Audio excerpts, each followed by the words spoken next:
পাড়া মহল্লায় মাংস বিক্রি করে, এরা ক্ষুদ্র বিক্রেতা। এই যে আমরা এর একটা গরু দুইটা গরু হয়তো কিনে নিয়ে আসে, এখন তো বিক্রি হয় না, ওইটা 2-3 দিন চলে, তারপর আরেকবার যায়, গেলে পরে তার থেকে 1500-2000 যদি হাসিল নেয় তো ও কয় টাকা লাভ করবে? যার কারণে এখন বাকি আছে গরুর মাংসের সাথে গোবর দেওয়া।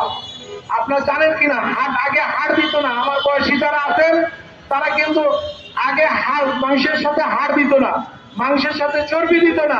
এখন এখন কি করবে? হাসিল পারলে গরুর মাংসের সাথে গোবরও দিবে, কারণ তার খরচ তো উঠবে না। সে সারাদিন পরিশ্রম করে 500 টাকা, 1000 টাকা, 1200 টাকা তার থাকে। 3-4 জন কর্মচারী এদের মধ্যে এগুলো ভাগ করে।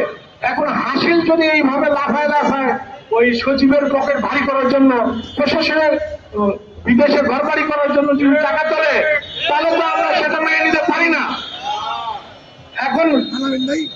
এখন হচ্ছে প্রশাসক তো জানেন আমার দুর্নীতিবাদ। সেটা হচ্ছে আপনার জানেন একটা গরু ব্যাপারী, আপনারা শুনেন, সবসময় রিপোর্ট করেন, গরু ব্যাপারী যিনি গরুটা আনেন গ্রামগঞ্জ থেকে কিনেন, হাটে নিয়ে আসেন, তিনি আবার সীমান্তের ওই পার থেকে টাকা দিয়ে কিনে নিয়ে আসেন, তাকে বলে গরু চোরাচালানি।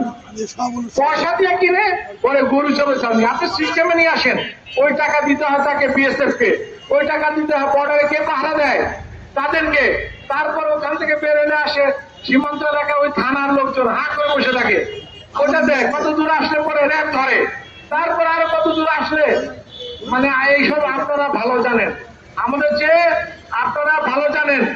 আপনারা এই দিতে গরুর দামটা বাড়তে থাকে।